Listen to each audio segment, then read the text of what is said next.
Cleo from Cincinnati here with us to talk about his recovery story. Cleo, how are you doing today? Pretty good. Good. So let's just get started with the basics. Can you describe your childhood for us? What was it like? Did you grow up with both your parents? Um, when I was 6, I got adopted into the Rainey family, and that gave me instant 4 sisters and 1 brother. And mom and had my mom, my pops.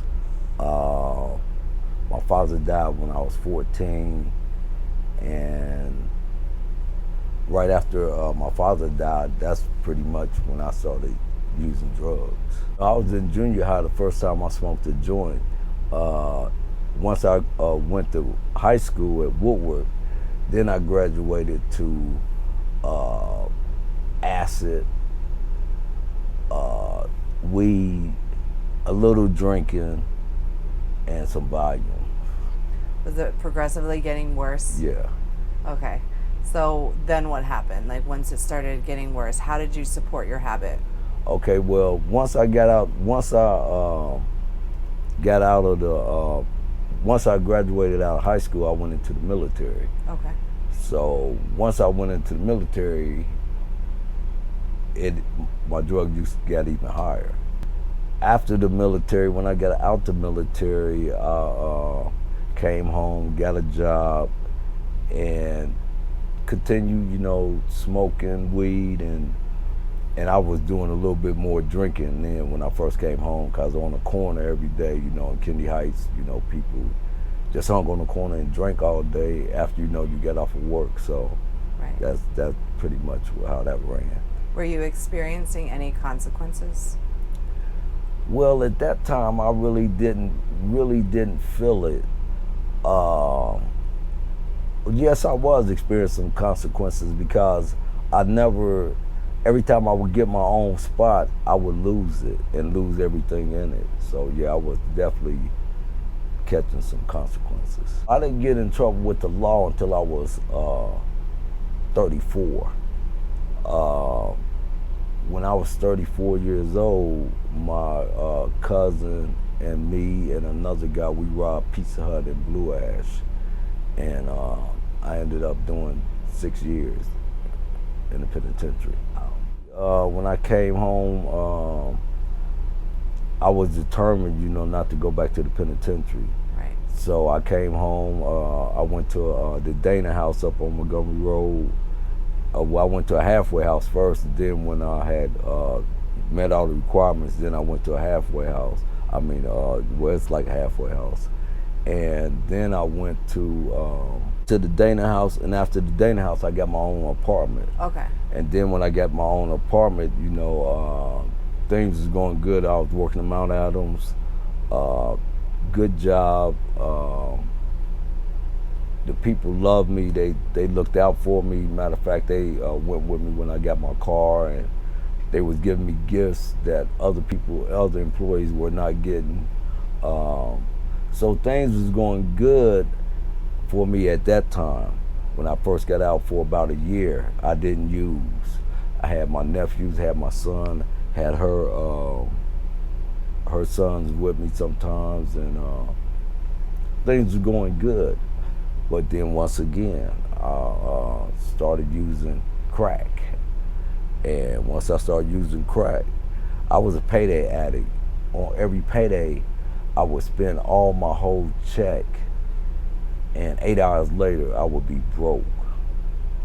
And then I started suffering, consequences, because once again, I lose the place, lose everything in it. And I did that for a majority of my life. Wow. Get places, lose them, get places, lose them. So once I started working at the VA, I started getting money like I had never had before. So once again, I get me a nice place, put brand new furniture all the way through it. Went into debt $15,000. And at that time, when I was living at that spot, my son, I was allowing him and his friends to process heroin up in my apartment. And I haven't seen my son in 6 years. um, 3 ounces of heroin came up missing. And I could have they wanted to murder me behind that. But my son took his best friend's dope and tried to make it like I had done it. So therefore, I don't care what the title is, or nobody doing me like that. I had to cut it off, you know what I'm saying? Because you could have me murked. Understandable. It's the things that we do in addiction, and that's where that obsession goes way overboard and affects every single person around you. And that's how I really know that I really was crazy, because I let my son do that, in my house. But after that happened, that's when I still was using heavy then. Every paycheck I was spending, like I said, I was getting good money, $14, $17, $2,000 every 2 weeks, and within 8 hours, it's all gone, all the money gone. And so one morning, after I done spent up all my money and went to work, busted, disgusted, and I seen one of the guys who I work with, one of my coworkers, and he was out front, we smoke out in front of the VA. And I said, man, I gotta quit this. He said, what? I said, man, I spent $1,400. I just got paid yesterday. I only have a black amount. I don't have nothing. I don't have no change or nothing. This gotta stop, man. That's when he told me about Jerome. But me and Jerome used to work together in the kitchen at the VA. And he said, man, you need to talk to Jerome. I was like, man, what the hell can Jerome tell me? I'm a grown-ass man. But for some reason, I went straight to Jerome. I don't even know how, So for viewers, who is Jerome to you? Jerome is my sponsor. Okay. And at that time, he wasn't my sponsor. But I was talking to him. I would say, hey, man, I was telling him, like, hey, I done messed up. And first thing he said when he seen me, he said, man, you need treatment. I said, well, you know what? I know I need treatment, but I'm not going to do the treatment here at the VA in Cincinnati. I'll go to Chillicothe, because I didn't want the people who I work with knew I was in treatment. And he said, what are you trying to do? Save your face or save your ass? That day, I went on ahead and put in for treatment.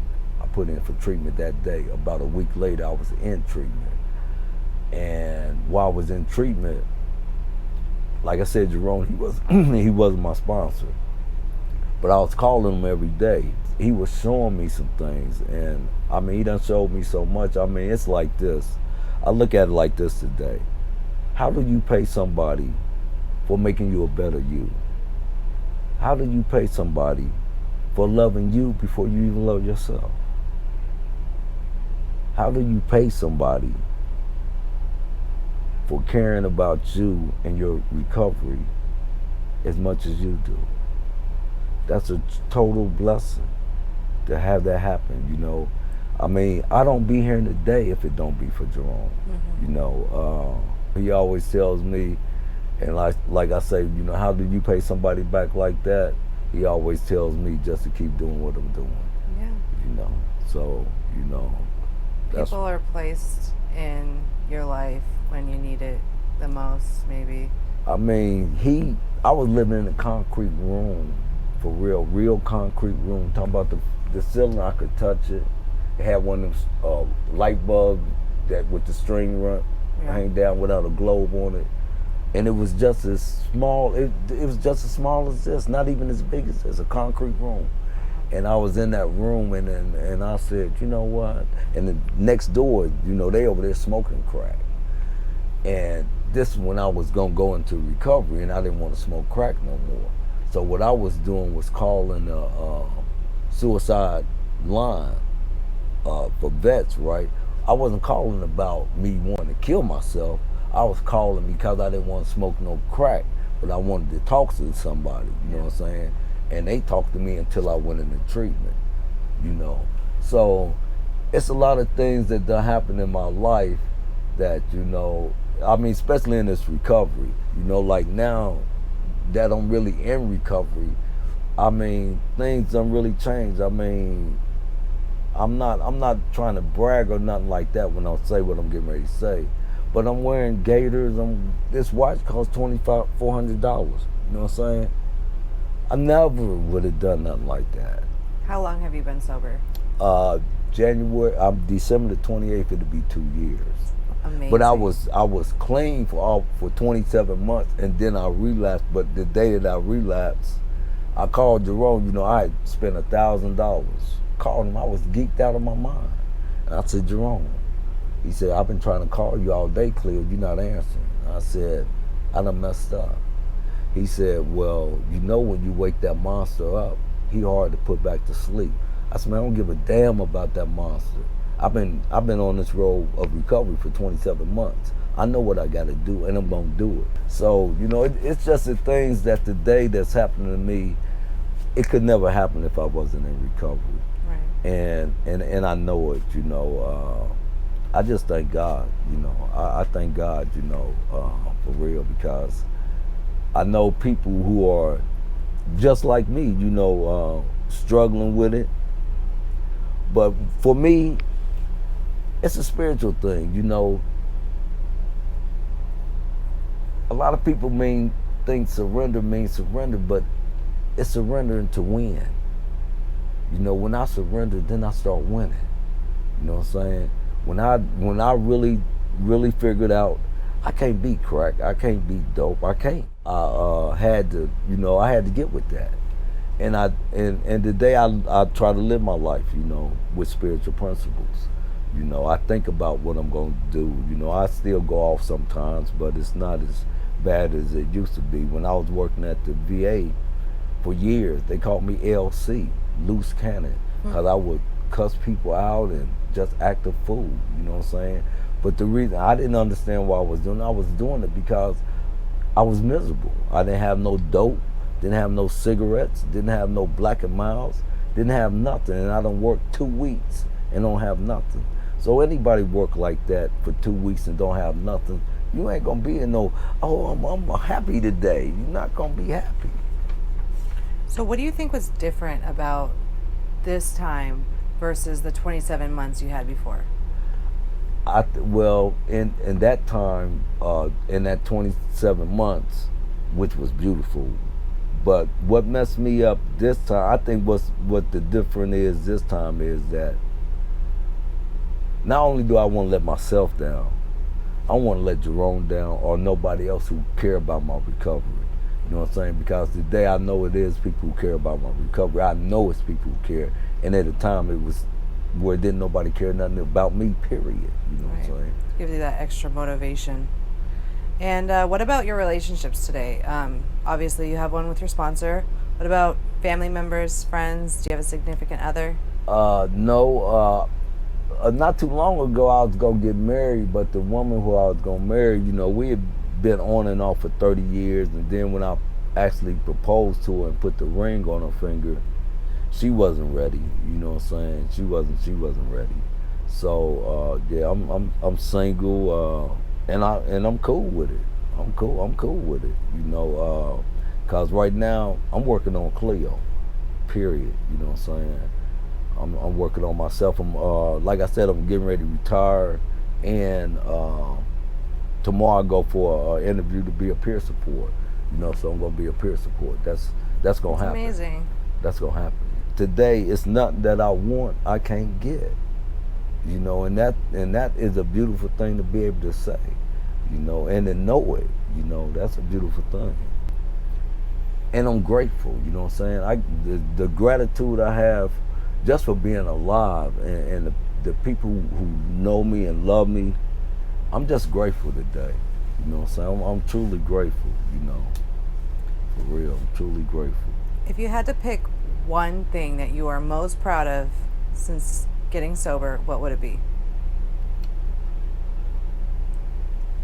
I would have to say that it would be that I'm able to get everything that I want, and the day that I care about people, you know what I'm saying? It was a time I didn't care about, well, I didn't even care about myself, you know what I'm saying? Not only do I care about myself, I care about my family also. even though I'm not in a close-knit family. But the people who are in my family that I keep in contact with, beautiful relationships. So, what have you learned from your addiction? When you use, you lose. That's the main thing. When you use, you lose.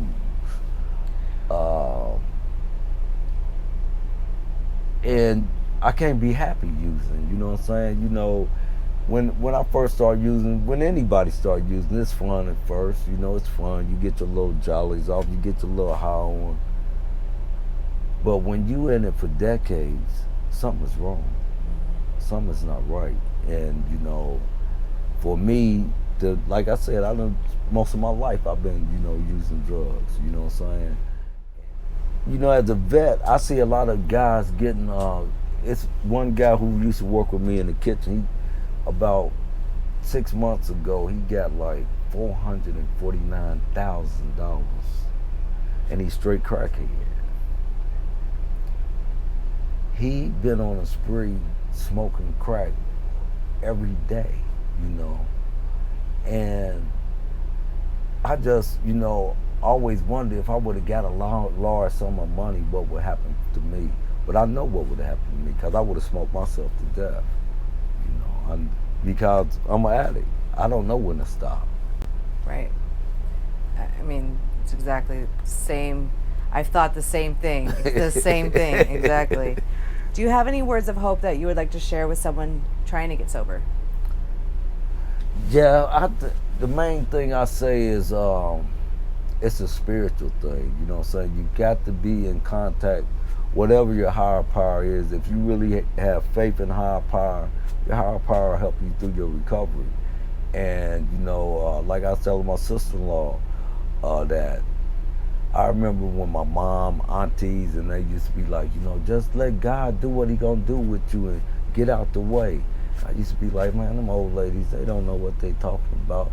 But today I'm one of the first people to say that, you know. So, you know, love yourself.